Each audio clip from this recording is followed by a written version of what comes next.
What's on, everyone? Jeremy here from The Quartering, and it seems like hardly anybody's talking about this, but yesterday, or I guess in the early hours of Saturday night, a young man from North Carolina decided to get in his car and pick up some tools on the way, including a can of gas as well, and to gain or take on unauthorized access to Mar-a-Lago in hopes, I can only assume, to go directly after Trump. And it turns out, as we learn more about this kid, he had become deeply embroiled into the Jeffrey files. And I don't know if maybe he thought he was going to go there and be a martyr so that more people would talk about it. But I'm just nothing about this story really adds up, because if that were the case, then why didn't he do that? Everything is very, very weird. So we have this kid, Austin. Allegedly, he was outspoken about his Christian faith and political views.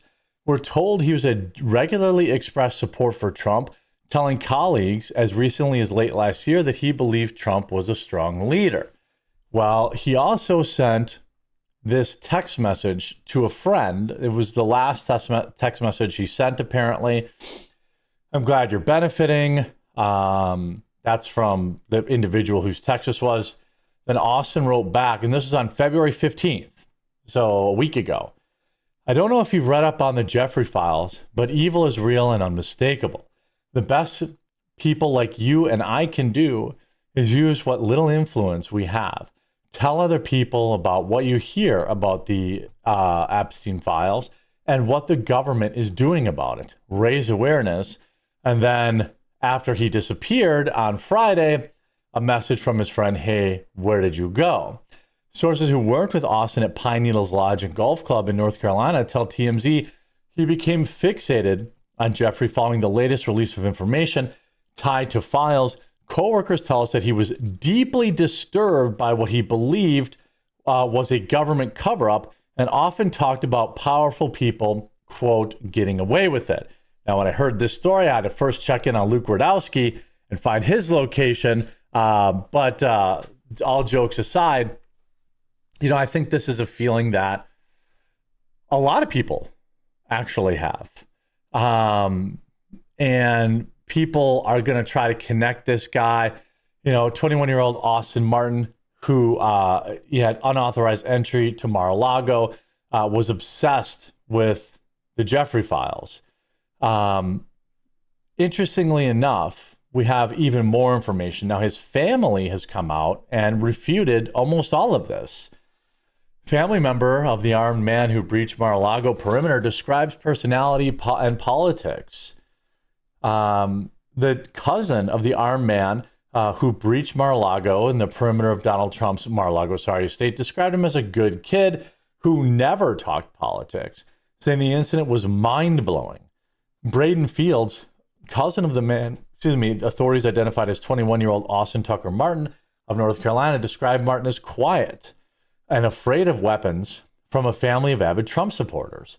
He's a good kid, Fields, 19, told the Associated Press, adding that the two grew up together. I wouldn't believe he would do anything like this. It's mind-blowing. Fields describes Martin as generous, saying he would regularly donate money he earned from work at a local golf course to charity. He wouldn't even hurt an ant. He doesn't even know how to use a weapon, Fields said. He said his cousin didn't discuss politics. Now, some people may say, hey, the Jeffrey files aren't politics, which is fair. We are big Trump supporters, all of us. Everybody, Fields said, but his cousin was really quiet and never talked about anything. Martin allegedly made unauthorized entry through the north gate of the resort in Palm Beach, Florida, as another vehicle was exiting at 1:30 a.m. Palm Beach County Sheriff Rick Bradshaw told reporters at the press conference that the suspect was seen carrying what appeared to be a weapon and a fuel can. He said Secret Service and sheriff's deputy then confronted the suspect. Now, you can see his weapon there on the ground very clearly, and a small can of gas, which appears to be maybe, 2 or 3 gallon, perhaps. What's really bizarre to me is did a lot of things are going through my head. Did this kid want to like self-immolate and try to like quote unquote bring attention to the matter? You know, what exactly was he planning on doing? He was ordered to drop those two pieces of equipment he had with him, at which time he put down the gas can and raised his other weapon into a shooting position. Bradshaw told reporters at that time, the deputy and the two Secret Service agents neutralized the threat. The suspect obviously passed away at the scene. Martin's family had reported him missing at 1:30 a.m. Sunday. This was, let's look at the time frame. He was reported missing at 1:30 a.m. Sunday. Here's a weird coincidence in another while, you know, he entered at 1:30 a.m. on Sunday, and 2 minutes earlier, he was reported missing. Did he send some sort of text? Actually, no, 1:38. So after he was probably already passed away. Or it could just be a weird coincidence. You know, maybe he was just, that's finally when they're like, hey, it's 1:30 in the morning. He's still not home. We haven't heard from him yet. That kind of thing. A neighbor of the Martins family describes seeing the 21-year-old's mother go to the gas station to report him missing. You go to the gas station and report somebody missing? What? That's odd. She had no idea where he was. Cindy Carlisle told Raw News she was very upset, and she just made the comment that she had gotten a text from him saying, I'm okay, I love you. So that's a goodbye letter. So this kid obviously did not plan on surviving this encounter at Mar-a-Lago. Cindy's husband, Danny Carlisle, told the outlet that the situation was tragic and likely something that could have been avoided. It's just like a nightmare. Things like this don't happen close to home. The sheriff's office said it had no prior history with the 21-year-old, who has since turned over the missing person case to federal authorities. Investigators are working to compile a psychological profile. Yeah, they say this about everybody. How come they all look the same? How come they all, like, I think I bookmarked something quick. Let me check. Like, if you look at this kid, Thomas Matthew Crooks, and you look at the other kid, they all look the same. Like the long chin. Here, look, there's a type of kid they're brainwashing. Look at this. It's uncanny.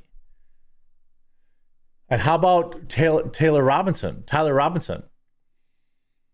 They all look the same, don't they? Look at these two, and then look at Tyler Robinson. How about Timothy McVeigh? Now, maybe I'm just saying that because, like, they all look like they're just like all thin white dudes, and there's some like aspect to that, you know, no facial hair, no. But I mean, look at these guys. At least specifically these two. They have, like, I mean, if you told me they were twins, well, probably not because there's age difference in these pictures. But if you told me they were brothers, I'd believe you. And if you said Tyler Robinson was another brother in this family, I'd believe you too. Isn't it crazy?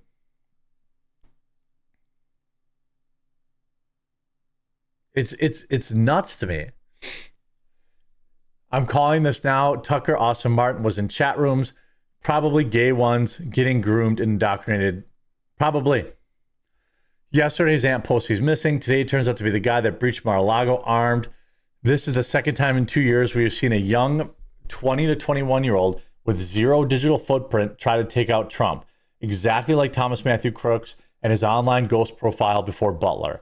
In the age where everybody overshares everything, how do an entire young family just not exist online at all, especially after losing a daughter and a sister? It's a good question to ask, right? He was a Trump supporter. He was apolitical. I mean, I just don't know how exactly you look at these pictures and you don't think this is the same guy. You know what I mean? You know, like, it's so weird. I mean, right? It's so bizarre. He was also allegedly a Trump supporter, expressing his belief that Trump as recently as last year, was a good leader. However, a text message uncovered by the outlet shows that Martin may have been influenced by the Department of Justice's release of the files related to Jeffrey on February 15th. A week before that, a coworker at Pine Needles Lodge and Golf Club in North Carolina about the files. I don't know if you read up, but the evil is real and unmistakable, Martin said. It's not really how 21-year-olds talk, but okay. President Trump has obviously never been charged with any wrongdoing.